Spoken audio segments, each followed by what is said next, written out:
In 1982, Johnson & Johnson faced a crisis that should have destroyed the Tylenol brand permanently. 7 people in Chicago died after taking Tylenol capsules that had been laced with cyanide. The poisonings dominated every news cycle in America. The brand name Tylenol became synonymous overnight with death. Market share collapsed from 35% to 8% in days. Analysts were nearly unanimous: the brand was finished. You couldn't recover from that association. No amount of marketing could undo it. Johnson & Johnson did something that their own advisors argued against. They didn't wait for the investigation to conclude. They didn't manage the story carefully from a distance. They pulled 31 million bottles of Tylenol from shelves across the entire country at a cost of over $100 million. Voluntarily. Immediately. Before anyone made them. Then they invented the tamper-evident seal, which is now industry standard across all pharmaceuticals, and relaunched. Within a year, Tylenol had recovered most of its market share. Within 2 years, it was the leading over-the-counter painkiller in America again. It is still one of the most trusted consumer brands in the world today. Nothing about the poisonings was Johnson & Johnson's fault. The tampering happened after the products left their facilities. They were, in any legal sense, victims. They could have said so loudly and repeatedly and let the investigation run its course. Instead, they made a decision that was economically irrational in the short term and strategically extraordinary in the long term. They treated their reputation not as a thing to be defended, but as a thing to be demonstrated under pressure, visibly, at enormous cost. And that demonstration did more for the Tylenol brand than decades of advertising ever could have. That is the reputation game. And it is, I would argue, the single most important game that anyone operating in any competitive environment is always playing, whether they know it or not. Let's start with the game theory, because the formal structure of this is genuinely illuminating. In a one-shot game, a single interaction with someone you'll never encounter again, your rational strategy is to do whatever maximizes your outcome in that specific moment. Cooperate if cooperation pays, defect if defection pays. There is no future to consider. There is no accumulated history that carries forward. Each interaction is an island. Most real life doesn't work that way. Most of us are playing repeated games. We interact with the same people, the same industries, the same communities across many transactions over long periods of time. And in repeated games, something changes fundamentally. The shadow of the future falls across every present decision. What you do today is not just a choice about today, it is a signal about what you will do tomorrow, and next year, and in 10 years. Every action you take in a repeated game is simultaneously an action and an announcement. You are telling everyone who observes you what kind of player you are. Your reputation is the accumulated record of those announcements. And in repeated games, that record is worth more than almost any individual transaction. Here is the core insight. In a world of repeated interaction, it is often rational to absorb a short-term loss in order to protect or build the long-term asset. Johnson & Johnson spent $100 million to protect something worth billions. That is not charity. That is correct accounting. But here's where it gets more interesting than most explanations of reputation take it. Reputation is not just one thing. It is not a single score on a single dimension. It is a bundle of specific signals, each of which is relevant in different contexts and valued differently by different audiences. There is a reputation for competence, the signal that you are good at what you do, that your outputs are reliable, that engaging with you produces results. There is a reputation for integrity, the signal that you do what you say you will, that your commitments are real, that you will not defect when defecting becomes tempting. There is a reputation for toughness, the signal that you will respond to aggression, that taking advantage of you has costs, that you are not a soft target. And there is a reputation for fairness, the signal that you deal with people on reasonable terms, that you are not purely extractive, that a relationship with you is not a trap. These are distinct. They are valued differently in different contexts. And this is the part people miss. They are not all built the same way. Competence reputation is built through output. You do good work consistently, visibly, and over time people update their beliefs about your capabilities. This is the most legible form of reputation and the one most people think of first. Integrity reputation is built through costly consistency. Not through professing your values, anyone can do that, but through demonstrating them specifically in situations where departing from them would have been easy, understandable, or profitable. The test of integrity reputation is not what you do when honesty is cheap. It's what you do when honesty is expensive. Every time you absorb a cost rather than compromise a commitment, you make a deposit into that specific account. Toughness reputation is built through response to provocation. And here is the thing that makes this one strategically significant. You do not actually have to respond to every provocation. You have to respond to a sufficient number, visibly enough, that the calculation for anyone considering taking advantage of you becomes unfavorable. The goal is not to be in constant conflict, it is to make the expected cost of conflict with you high enough that it rarely gets started. Fairness reputation is the most complex. It is built through restraint, specifically through the visible choice not to extract maximum value from situations where you could. When you have leverage over someone and you don't use all of it, when you could charge more and you don't, when you could enforce a contract to the letter and you choose not to, these moments of deliberate restraint are extraordinarily powerful signals precisely because they are not required. They are chosen. Now here is the mechanism that makes reputation so strategically valuable, and why most people systematically underinvest in it. Reputation solves what economists call the information problem. In any new interaction with someone, there is a fundamental uncertainty. You don't know how they'll behave. You don't know if their commitments are real. You don't know if they'll defect the moment defecting becomes attractive. You have to make a decision under significant uncertainty about the person in front of you.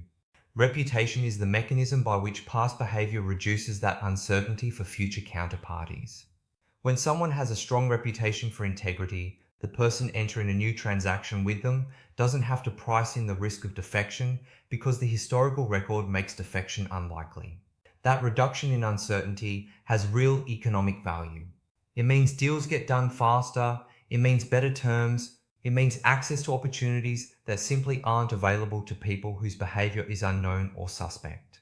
This is why the return on reputation compounds over time in a way that almost nothing else does. Every transaction you complete reliably, every commitment you honor under pressure, every moment where you chose the longer-term signal over the shorter-term gain, all of it feeds into a record that makes every future interaction slightly easier, slightly more favorable, slightly more accessible. The person with a 30-year reputation for dealing straight doesn't have to prove themselves every time they walk into a room. The room already knows. That is an asset with a value that is almost impossible to quantify but completely real. Let me give you the flip side because it is equally important and considerably more brutal. Reputations are built slowly and destroyed quickly. This is not a metaphor. It is a structural feature of how human beings process information about other people. We are highly attuned to betrayal. We weight negative signals disproportionately compared to positive ones. A person who behaves well 100 times and then behaves badly once is remembered for the once, not because people are irrational, but because betrayal carries more information than consistency. Consistency confirms what you already believed. Betrayal updates everything. This means the calculation around reputation is asymmetric in a way that most people don't fully internalize. Decades of careful behavior can be undone by a single highly visible defection. One moment of public dishonesty can overwrite years of trustworthiness in the minds of everyone who observes it. The record doesn't average out, it gets anchored to its worst moments. This asymmetry has a direct practical implication.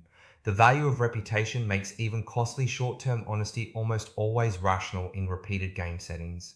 The calculation is not, is being honest worth it in this transaction? The calculation is, what is the cost to my long-term reputation of being seen to be dishonest here? And when the reputation is valuable, when there are future transactions that depend on it, that cost is almost always higher than whatever is being gained in the moment. Warren Buffett has said it simply, and it is worth repeating. It takes 20 years to build a reputation and 5 minutes to destroy it. The person who keeps that asymmetry in mind will behave differently than the person who doesn't.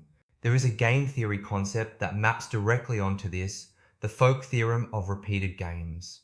The theorem, stated plainly, says this: in games that are repeated indefinitely, cooperative outcomes that would be irrational in one-shot situations become rational and sustainable. Because the threat of future punishment, the threat of losing the relationship, losing the reputation, losing the cooperation of the people who observed your defection, creates an incentive to behave well even when defection would pay in the immediate term. What this means is that reputation is not just an asset, it is a coordination mechanism. It is the thing that makes cooperation possible between people who would otherwise have no reason to trust each other. Markets function because of it. Contracts are enforced partly because of it. Entire industries operate on reputational norms that have never been written down anywhere. The person who understands this has a completely different relationship to short-term sacrifice than the person who doesn't. Absorbing a cost to protect a commitment isn't generosity. It is an investment in the mechanism that makes future gains possible. Johnson & Johnson didn't spend $100 million because they were noble. They spent it because they understood what Tylenol's reputation was worth and what it would cost to rebuild it from scratch if they didn't. Now let me address the question that I suspect a portion of you are sitting with. What about the people who perform reputation rather than building it? The people who present the signals of trustworthiness and reliability without the underlying substance.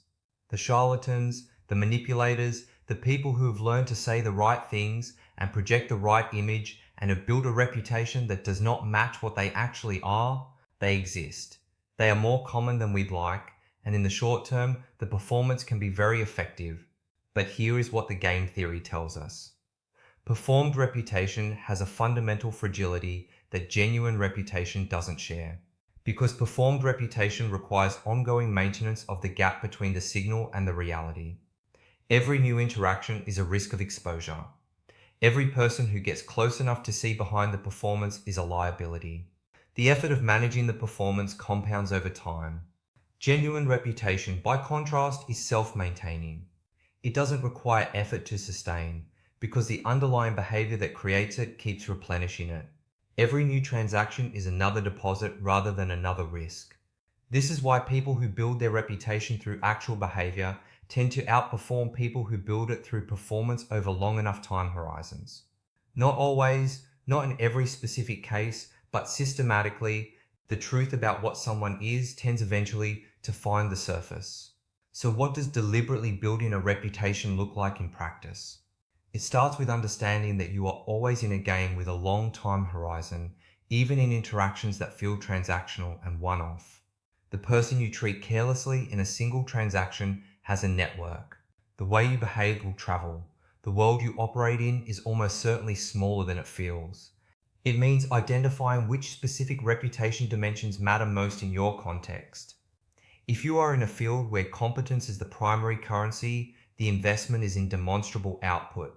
If you are in a field where relationships and trust are the primary currency, legal work, financial advice, any long cycle professional service, the investment is in costly consistency and visible fairness.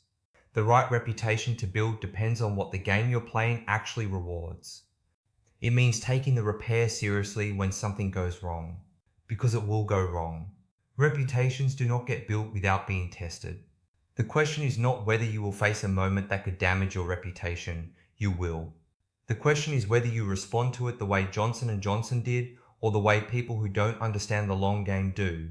Owning it, fixing it, visibly absorbing the cost. That response done well can actually strengthen a reputation rather than merely stopping it from collapsing. And it means the very long view. The person who is thinking about reputation in terms of decades has a completely different decision-making framework than the person thinking in quarters. Almost every costly choice that builds real reputation looks irrational in the short term. It only makes sense when the full time horizon is in view. There's a thread that runs through everything we've covered in this series, from the laws of power to the commitment problem to this, and it's worth naming directly. The most durable forms of power are the ones that are self-reinforcing. The power that requires constant active effort to maintain is fragile. The power that compounds passively over time, that makes every future interaction easier, every new relationship more accessible, every challenge slightly less threatening. That is the power worth building. Reputation is exactly that kind of power. It cannot be purchased. It cannot be inherited in any meaningful sense. It cannot be manufactured through performance over a sufficient time horizon. It can only be built the same way it has always been built, by doing what you said you would do, repeatedly in full view, including the times when doing so cost you something. Cortez burned his ships and couldn't go back. Johnson & Johnson spent $100 million and didn't have to. The commitment problem and the reputation game are in the end the same game, viewed from different directions. One asks, how do you make your future behavior credible? The other asks, what does your past behavior tell everyone about your future? The answer to both is identical. You build the record, transaction by transaction, decision by decision, moment of pressure by moment of pressure, and then the record does the work.